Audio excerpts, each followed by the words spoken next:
Twongeye kubaha ikaze abanywanyi bacu bakunzi bahe muri kwikana mu mpande z'isi ikaze mana n'amakuru atuye kubabwira amakuru ariko aravuga ku isi muri kano kanya.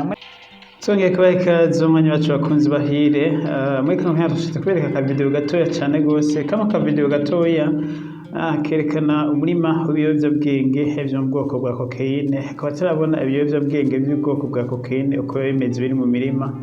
Ibi mubona bano bapolisi bari kwarandura n'ibiyobyabwenge byo mu bwoko bwa cocaine, akaba ari mu gihugu ca Colombia, aho rero muri bino bihugu vya Amerika y'ubumanuko basanzwe bari mu biyobyabwenge cyane gose byo mu bwoko bwa cocaine, hatuvuga nk'i Colombia ndetse na Mexico, aho babirima ku rugero runini cyane gose. Rero aha rero uno umugambi wo kurwanya bino biyobyabwenge ukaba ushigikiwe n'igihugu ca Amerika ndetse ufatanikanije n'igihugu ca Colombia nyene. Umuambasaderi rero w'igihugu ca Colombia akaba hamenyesha ko ashima ubufatanye n'igihugu ca Amerika bwo kurwanya bino biyobyabwenge, ngo rero ngo bafatikanije bose bari hamwe ko bashobora kurwanya bino biyobyabwenge. Ngo nta nkeka ubufashanya hagati ya Amerika n'igihugu ca Colombia ngo bimaze gutanga umusaruro utari muto cyane mu kurwanya bino biyobyabwenge. Akavuze ngo rero ko ku isi bishoboka ko ibiyobyabwenge bishobora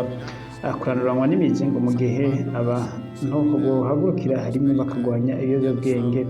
Amerika, umuambasaderi nawe wa Amerika akaba nawe nyene yamenyesheje ko ashima kuba Amerika ikorana n'ibindi bihugu mu kwitanga kurwanya ibiyobyabwenge, ndetse agashima ko ngo Amerika yatanze imiliyoni, ngo akaba yavuze ko Amerika yatanze imiliyoni 2 z'amadolari y'Amerika muri ino porogaramu yo kurwanya bino biyobyabwenge, kandi ikaba biriko biratanga umusaruro. Ngo isi rero birashobora kubaho itarimwo ibiyobyabwenge mu gihe abantu bose bafashanya bakaza baratanga amakuru mu gihe kibereye kugira ngo abo bose bagira bararaza ibiyobyabwenge bafatwe ndetse banabirima batabwe muri yombi.